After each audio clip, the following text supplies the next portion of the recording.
Welcome to the SmartKeys podcast. If you're listening to this right now, you are likely a modern professional, maybe a team leader or a manager who's, actively searching for that ultimate edge in business efficiency. Yeah, and you're probably tasked with leading high-performing teams, which means you constantly face this tension. Right, that balancing act. Exactly. The need for speed versus the absolute necessity of getting those really complex decisions right. It's so tough. So today we're bringing you basically a masterclass in navigating that exact tension. Because it is arguably the most difficult balancing act a leader faces today. Yeah. I mean, the stakes for mismanaging it are huge. Oh, for sure. You either move too fast and break things, or you move too slow and just completely lose to the competition. Right, and in the current business landscape, you just can't afford either of those. Which is why we're doing a deep dive into this incredibly practical, highly strategic guide that was published on smartkeys.org.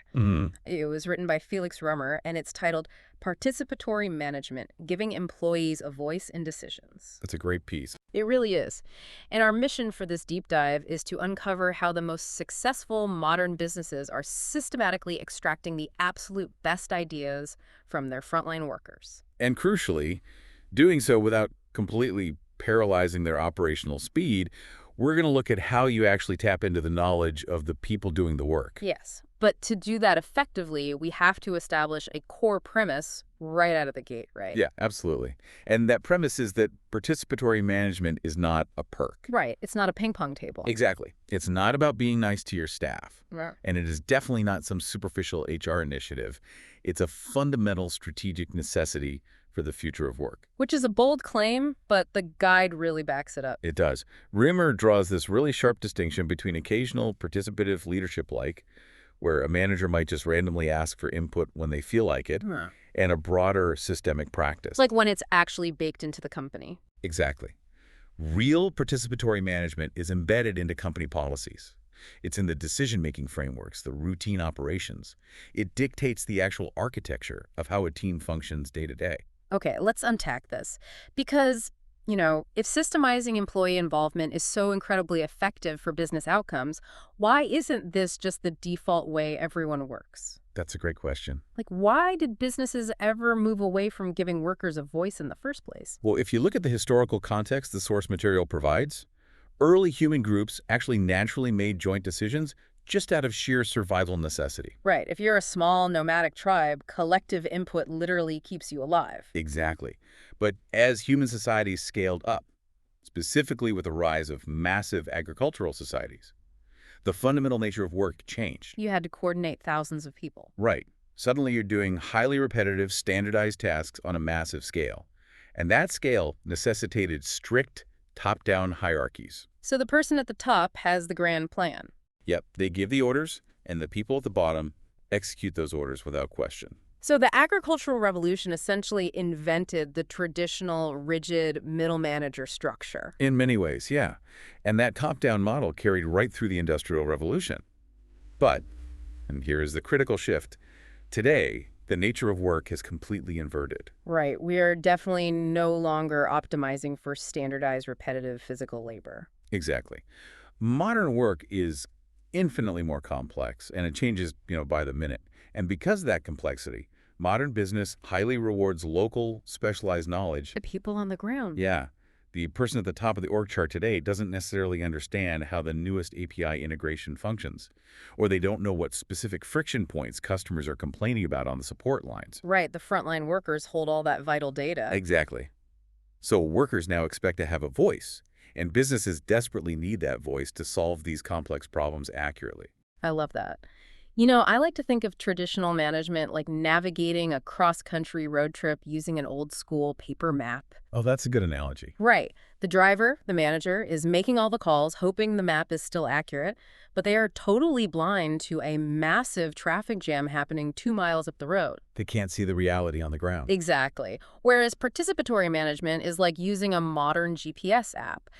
Every single driver on the road is actively reporting traffic, accidents, speed traps. You absolutely need that real-time, decentralized frontline data to calculate the fastest route. That analogy hits the mechanism perfectly. And, The academic foundation backing this up proves we're dealing with measurable operational advantages here, not just nice-sounding theories. Right. The guide points to Likhart's principles as sort of a historical blueprint for this. Yeah, Likert established that effective organizations require mutual support, group decision-making, and critically high-performance standards. So it's not about lowering the bar so everyone feels warm and fuzzy. No, not at all. It's about bringing everyone up to a higher standard of problem-solving together. But practically speaking, I mean, this is where it gets tricky for people. I'm thinking of Kahai's research mentioned in the guide. Right up the timing. Yeah, because it gets into the actual timing of these interactions. As a manager, knowing when to ask for input seems just as important as knowing how. Kahai's work is vital because it maps out those trigger points. It clarifies the specific conditions under which leaders should seek input versus, when they should just delegate a task entirely or when they need to sit down and forge a joint decision. It really removes the guesswork. It does. If a task requires high creativity and the manager lacks the specialized technical knowledge, Kahai's framework says delegation or joint decision-making isn't just an option, it's a requirement for success. Wow. And there's a psychological layer to this too, right? One that directly impacts a company's bottom line. Oh, absolutely. The guide cites research by Wang, Hu, and Lai, which connects employee participation directly to employee well-being and something they call self-efficacy. Right. But okay, let me push back here on behalf of our listeners. Sure. If my main competitor is launching a rival product by Friday, I don't really have the luxury of worrying about my team's self-efficacy. I need the code written and shipped. It sounds fluffy when you're in a time crunch. Exactly. How does prioritizing well-being actually help a business move faster in a gritty, high-stakes reality? That is the most common hesitation managers have, but it misunderstands how self-efficacy actually functions in a business environment. How so? Well, self-efficacy is an employee's deep-seated belief in their own ability to execute a job and overcome obstacles. What Wang, Hu, and Lai proved is the mechanism of change resistance. Okay, go on. When an employee's self-efficacy goes up because they were involved in a decision, say, they helped select the new coding framework, their resistance to implementing that change just plummets. Ah, I see. Because they own it. They completely own it. If a manager forces a new software tool onto a team from the top down, the moment that tool glitches, the team will complain, drag their feet, and demand to go back to the old way. We've all seen that happen. Right. But if the team participated in choosing that tool, they will organically troubleshoot the glitches themselves because they are personally invested in proving the decision was right. Wow, so that accelerates learning. It does, and it makes the whole organization more resilient. That is how psychological well-being translates directly into measurable execution speed. Which leads us to a massive practical roadblock. I mean, if involving employees gets them to own the outcomes, why wouldn't I just involve everyone in every single decision? Right, just crowdsource everything. Yeah, but my calendar is already a nightmare. As a Yeah. leader, won't this just trap my team in endless meetings where we talk in circles and nothing actually gets done? What's fascinating here is that the guide explicitly validates that fear. Citing Halachek's research, the text warns that leaders must accept the very real trade-offs of participatory management. It's not a magic wand. No, you cannot get these benefits for free. You will face extra time requirements and significantly higher coordination costs, especially in the early stages of implementation. Right, because if you put 5 brilliant people in a room to solve a complex problem, they are absolutely going to disagree. Oh, they'll argue for sure. Group discussions naturally raise the probability of conflict. They practically guarantee conflict. Yeah. And that is a cost you have to absorb. The manager has to actually take the time to lay out the options, review the differing inputs, and manage those resulting disagreements. Because without a structured framework, that conflict just devolves into what you might call decision churn, right? Talking in circles for weeks. Exactly. Yeah. Which is why a manager can't just walk into a room, throw their hands up, and say, "What do you guys think?" Right. So if we know conflict and coordination costs are coming, how do we actually structure the room to survive it? The article outlines 4 distinct styles of involvement to prevent that exact churn. Let's break those down. So these 4 styles are really the tactical core of the guide. You have to intentionally rotate these styles depending on the maturity of your team and the nature of the specific problem. Okay, what's the first one? The first style is informational. This is one-way or two-way fact sharing for pure awareness. So if we imagine a hypothetical company, let's call them Tech Flow Logistics, Okay, tech flow logistics. and they just suffered a massive server outage. An informational style would be the lead engineer simply broadcasting to the team, hey, the servers are down, we're routing to backups. Do not touch the main database. Right. There's no debate. It's purely transparent awareness. Precisely. The leader is not asking for a vote there. Then the second style is consultative. This is where you actively collect input from the team, but the leader still holds the pen. Wait, let me make sure I understand the dynamic there. Sure. If I'm using the consultative style, I'm actively asking my team for their advice, but I'm keeping the ultimate authority to make the final call. Correct. Doesn't that just frustrate people if I end up going in a different direction and basically ignoring their input? Well, it only frustrates them if you fail to explain your reasoning, which we will definitely touch on later. But mechanically, the consultative style is incredibly powerful. Give me an example. Okay, imagine TechFlow Logistics needs to redesign their user interface.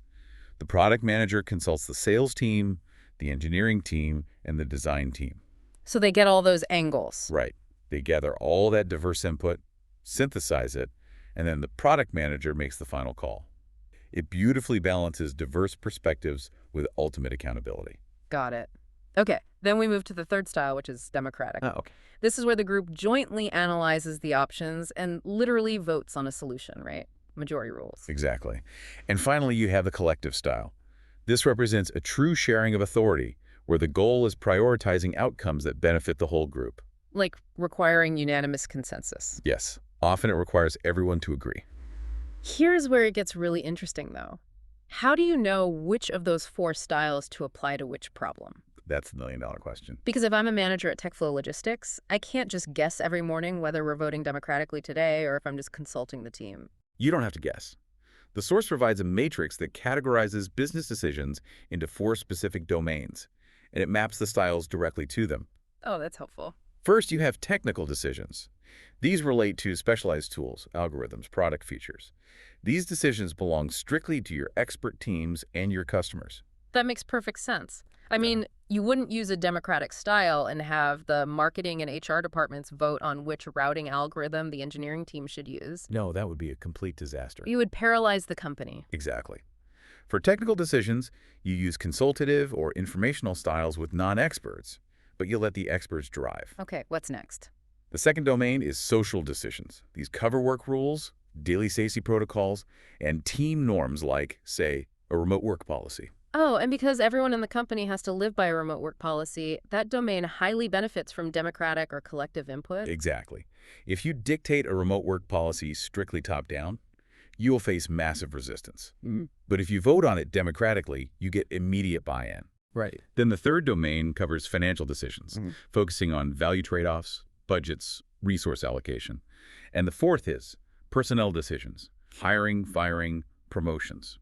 And I'm guessing financial and personnel decisions are the domains where managers typically need to maintain their authority? Yes, they lean heavily on the consultative style there rather than democratic voting. So it's not a free-for-all. It's a highly structured matrix. You identify the domain, technical, social, financial, or personnel. You match it to the appropriate involvement style, and you execute. You've got it. But if we connect this to the bigger picture, how does actually implementing this matrix keep a company ahead of the competition? Like, what is the bottom line return on investment for all this structural effort? If we connect this to the bigger picture, the tangible business wins are massive operational advantages. Yeah. By involving frontline workers early and systematically, you inject unvarnished reality directly into your product design. Because the workers on the front line are the ones actually talking to the angry customers. Which means a company isn't going to spend 6 months building a new feature in a vacuum, launch it, realize the customers actually hate it, and then have to scrap the whole thing and start over. That reduction in rework alone justifies the coordination costs. I mean, it's huge. Plus, it sparks organic innovation because the people closest to the pain points are usually the ones dreaming up the most efficient solutions anyway. You get vastly faster feedback loops. Yep. And there's a massive efficiency hack here for the managers themselves, isn't there? We spend so much time talking about employee empowerment, but this system actually serves to protect managers from burnout. It really does. The guide specifically highlights frameworks like RACI and DCI. Oh, yeah. Let's get into those. If we look closely at how those frameworks operate, they act as essential safeguards for leaders. RACI stands for responsible, accountable, consulted, and informed. Walk us through the actual mechanics of that. How does an employee use RACI to prevent a bottleneck? Let's go back to our example, TechFlow Logistics. Say they're choosing a new cloud provider. Using RAS-EI, the lead cloud engineer is given the responsible tag, meaning they are doing the actual research and writing the proposal. Okay, they do the legwork. Right. Then the chief technology officer holds the accountable tag. They have the final sign-off and carry the ultimate risk. Makes sense. Then the cybersecurity team is consulted. They must be asked for their input regarding data safety before any decision is made. And finally, the customer success team is simply informed. Meaning they're just told what the decision is. Exactly, so they can prep clients, but they do not get a say in the choice. That is brilliant because it explicitly sets the escalation thresholds. Yes, exactly. The customer success manager knows they're just an informed party, so they don't waste 3 hours trying to force their way into a debate about server costs. Right, it saves so much time. And the lead engineer knows exactly when they have the power to act on their own and when they absolutely must loop in the CTO. It completely eliminates the ambiguity of who is actually making the call. DACI is very similar, but focuses on the decision itself. Driver, approver, contributors, and informed. The driver pushes the process forward. Right. When a manager uses these frameworks, they can finally delegate safely. They've built the guardrails. Which allows the manager to actually block out time on their calendar for deep strategic tasks, rather than just putting out daily fires because everyone is confused about who has authority. Exactly. It buys them their time back. So let me throw the ultimate gritty reality at you. Bring it on. What if you work in a highly regulated industry, like healthcare, finance, or aviation, where a bad decision doesn't just mean a buggy app, it means massive compliance fines or, worse. Right, high stakes. Can you really afford to pause the machine to consult the team or run a democratic vote? Because speed and safety usually trump participation in those environments. It's a vital question. And the guide clarifies that participatory management adapts to those high-stakes contexts. You don't abandon the concept, you just constrain the scope. How so? Well, in highly regulated environments, you limit participation to strict advisory roles, or you create predefined problem-solving squads. So instead of blasting an email out to the whole company asking for ideas on a compliance issue, you tap a specific strike team of diverse experts. Yes, you run very fast consultative loops with that specific strike team, and you ensure rigorous documentation of their input, which allows the company to maintain strict compliance and speed, while still capturing the diverse insights necessary to prevent catastrophic blind spots. And that word diverse is critical here. The source emphasizes that diversity in decision-making is the ultimate blind spot reducer. It really is. Including different perspectives across varying departments, distinct backgrounds, and different customer-facing roles ensures you aren't just getting richer, more creative solutions. You're actually securing immediate organizational buy-in across all factions of the company because they see their perspectives represented in the room. Exactly. It's a win-win. So what does this all mean for the listener? How do we take these matrices, these psychological insights, and these frameworks and actually put them into practice on Monday morning without overwhelming the entire system? We need actionable steps. Let's talk about the deployment. Yeah, where do we start? The guide offers a brilliantly practical approach, the simple pilot. Do not attempt to overhaul your entire company's management philosophy overnight. Because that will only create chaos and cynicism. Yeah, exactly. Instead, pick one single decision area. Keep the blast radius incredibly small. Yep. Choose one upcoming project, maybe a minor update to a reporting process. Apply one style of involvement that fits perhaps a consultative approach. And most importantly, rigidly time-box the process. Time-box it. So put a strict, publicly known limit on how long the input gathering phase will last. Right. You say, we're taking input until Thursday at noon, and a decision will be finalized by Friday. This prevents the process from dragging on and allows you to measure the impact quickly. That's incredibly practical. And, while a manager is running that pilot, they have to deploy a crucial soft skill to make the hard framework function, which is building trust. Oh, without a doubt. The article points out that if you want employees to actually share honest, unvarnished ideas, especially dissenting ones that challenge the status quo, you must deliberately create psychological safety. That is the absolute bedrock of this entire philosophy. Managers have to be trained in active listening and conflict resolution. Because if an employee speaks up during a consultative session and gets immediately shot down or belittled or ignored, they will never participate again. The well is completely poisoned. Which brings us back to the question I asked earlier. If I consult my team, but I ultimately go in a different direction, how do I stop them from getting frustrated? The guide provides the perfect answer, and it might honestly be the most important phrase in the entire text: closing the loop. Closing the loop, let's talk about that. Closing the loop is non-negotiable. If you ask a team for their input, you are fundamentally obligated to follow up. You must communicate the detailed rationale behind whatever final decision was made. You have to literally trace the logic for them. You link the final decision back to the company's broader goals, and you explicitly show the employees exactly how their specific contributions shape the outcome. Even if you didn't adopt their idea. Right. Taking the time to explain why their idea wasn't chosen builds immense trust. It proves that their voice was actually heard and analyzed, not just patronized. And finally, leaders must set realistic expectations regarding the timeline for a return on this investment. Right, the ROI is not instantaneous. Not at all. If you run a pilot next week, you shouldn't expect a transformed product suite by the end of the month. So what should they expect? According to the research, you'll likely see improved morale and higher engagement scores within a few short weeks. But the deeper structural results, like measurably superior product choices, significantly reduced employee turnover, and a true cultural shift where the entire organization's habits change, those take several months to a solid year to solidify. It truly is an investment. You pay upfront with coordination time and structured frameworks today in order to reap massive dividends in execution speed, innovation, and resilience down the road. It pays off, but you have to put in the work. And, this raises an important question, something truly novel to ponder as we look at where the future of work is heading next. Okay, I'm intrigued. We've spent this entire discussion focusing on human workers. But if the core value of participatory management is aggregating local, specialized knowledge to make better decisions, what happens when a massive portion of your frontline workers are AI agents? Oh, wow. That is a fascinating layer. Think about it. As AI decision engines become integrated into daily operations, will we treat an AI as a consultative employee within the RACI framework? That's wild to think about. Will an AI be given the responsible tag while the human manager remains accountable? Right.